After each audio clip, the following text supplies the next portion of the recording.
భారత అంతరిక్ష రంగంలో సువర్ణాక్షరాలతో లిఖించదగ్గ సరికొత్త అధ్యాయం ప్రారంభమైంది. నిన్నటి వరకు అంతరిక్షం అంటే కేవలం ప్రభుత్వ సంస్థలకే పరిమితమనే భావన ఉండేది. కానీ సరిహద్దులను బద్దలు కొడుతూ ప్రైవేట్ రంగానికి కేంద్రం ఇచ్చిన ప్రోత్సాహం తొలి అడుగులోనే విజయవంతమైంది. హైదరాబాద్కు చెందిన ప్రముఖ space tech startup Skyroot aerospace పూర్తి స్వదేశీ పరిజ్ఞానంతో ప్రతిష్టాత్మకంగా అభివృద్ధి చేసిన ప్రైవేట్ ఆర్బిటల్ క్లాస్ రాకెట్ విక్రమ్-1 నింగిలోకి దూసుకెళ్లి రికార్డులు సృష్టించింది. ఈ విజయంతో ప్రైవేట్ ఆర్బిటల్ లాంచ్ సామర్థ్యం ఉన్న దేశాల్లో భారత్ 3వ స్థానంలో నిలిచింది. శ్రీహరికోటలోని సతీష్ ధావన్ అంతరిక్ష కేంద్రం షార్ మొదటి లాంచ్ ప్యాడ్ ఈ చారిత్రాత్మక ఘట్టానికి వేదికైంది. వాస్తవానికి ఈ ప్రయోగం శనివారం ఉదయం 11:30 జరగాల్సి ఉంది. అయితే చివరి నిమిషంలో టెక్నికల్ ఇష్యూ రావడంతో ప్రయోగాన్ని కొద్దిసేపు నిలిపివేశారు. స్కైరూట్ ఇస్రో శాస్త్రవేత్తలు వెంటనే రంగంలోకి దిగి సమస్యను పరిష్కరించారు. దీంతో మధ్యాహ్నం 12:05 సమయంలో విక్రమ్-1 రాకెట్ విజయవంతంగా నింగిలోకి దూసుకెళ్లింది. ఆ తర్వాత రాకెట్ 3 దశల ప్రయాణాన్ని విజయవంతంగా పూర్తి చేసింది.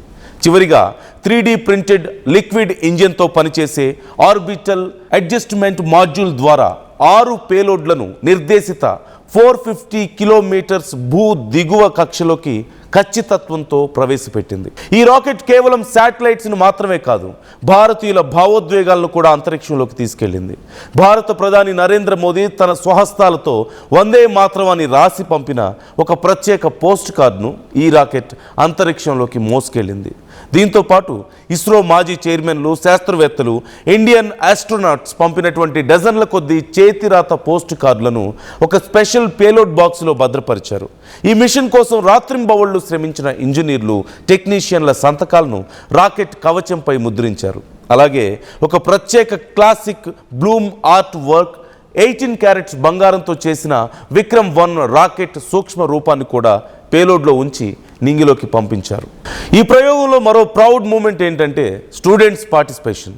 VIT AP university students, teachers కలిసి డిజైన్ చేసిన విశ్వ-M అంటే VIT satellite wave length analysis module అనే పేలోడ్ విక్రమ్-1 ద్వారా అంతరిక్షంలోకి చేరింది.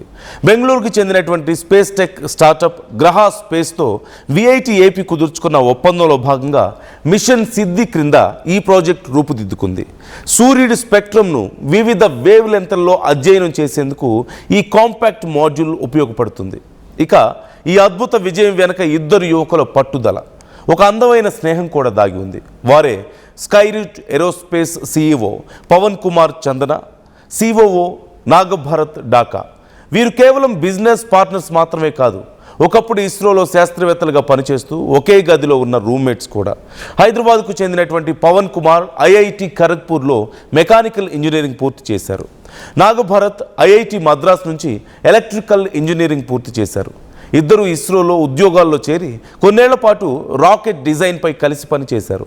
సొంతంగా ఏదైనా సాధించాలనే సంకల్పంతో ఇద్దరు ఇస్రో ఉద్యోగాలను వదిలేసి హైదరాబాద్లో స్కైరూట్ ఏరోస్పేస్ను స్థాపించారు. అనతి కాలంలోనే ఈ స్టార్టప్ను వేల కోట్ల విలువైన యూనికార్న్ స్థాయికి తీసుకెళ్లారు. చిన్నపాటి ఫెయిల్యూర్స్కే వెనకడుగు వేసే నేటి యువతకు పవన్ కుమార్ జీవితం ఒక ఇన్స్పిరేషన్. స్కూలింగ్ నుంచే పవన్కు మ్యాథ్స్ అంటే భయం ఉండేది. ఒకానొక సమయంలో మ్యాథ్స్లో కేవలం 51 మార్కులు మాత్రమే వచ్చాయి. కానీ మెషిన్స్, టెక్నాలజీపై ఉన్న ఇంట్రెస్ట్, కష్ట సమయాల్లో తండ్రి ఇచ్చిన ప్రోత్సాహంతో చదువుపై ఆయన పర్స్పెక్టివ్ మారింది. ఒకప్పుడు కష్టంగా అనిపించిన మ్యాథ్స్, సైన్స్ సబ్జెక్టులే అతని భవిష్యత్తుకు బలమైన పునాదులయ్యాయి. తొలి ప్రయత్నంలోనే ఐఐటి సాధించి ఆ తర్వాత ఇస్రోలో చేరారు. తిరువనంతపురంలోని విక్రమ్ సారాభాయ్ స్పేస్ సెంటర్లో 6 ఏళ్ల పాటు రాకెట్ అభివృద్ధిలో కీలక పాత్ర పోషించారు. ఆ అనుభవంతోనే ఇప్పుడు విక్రమ్-1 రాకెట్ను విజయవంతంగా నింగిలోకి పంపి భారత అంతరిక్ష రంగానికి సరికొత్త దిశను చూపించారు. విక్రమ్-1 ఘన విజయంపై దేశవ్యాప్తంగా ప్రశంసల జల్లు కురుస్తోంది. ఇది ఇండియన్ స్పేస్లో కీలక ఘట్టమని, ప్రైవేట్ రంగానికి దక్కిన ఈ విజయం ఎంతోమంది యువతకు ప్రోత్సాహాన్ని ఇస్తుందని ప్రధాని మోదీ అన్నారు. హైదరాబాద్ స్టార్టప్ సాధించిన ఈ విజయం దేశానికే గర్వకారణమని, భారత అంతరిక్ష రంగంలో నూతన యుగానికి ఇది నాంది అని తెలుగు రాష్ట్రాల ముఖ్యమంత్రులు అభినందనలు తెలిపారు. టీ హబ్లో ఇంక్యుబేట్ అయినటువంటి స్కైరూట్ ఏరోస్పేస్ ఇంతటి అరుదైన ఘనత సాధించడం తెలంగాణ స్టార్టప్ ఎకోసిస్టమ్కు లభించిన అతిపెద్ద గౌరవం అంటూ కేటీఆర్ ట్వీట్ చేశారు. స్కైరూట్ ఏరోస్పేస్ సాధించిన ఈ విజయం కేవలం ఒక రాకెట్ ప్రయోగం మాత్రమే కాదు, ఇది మన యువత మేధస్సుకు పట్టుదలకు దక్కిన విజయం. ఆకాశమే హద్దుగా సాగిన ఈ ప్రయాణంలో తొలి అడుగులోనే 100% విజయం సాధించి సరికొత్త చరిత్ర సృష్టించిన స్కై రూట్ శాస్త్రవేత్తలు మున్ముందు మరెన్నో మైలురాళ్లను అధిగమించాలని ఆశిద్దాం.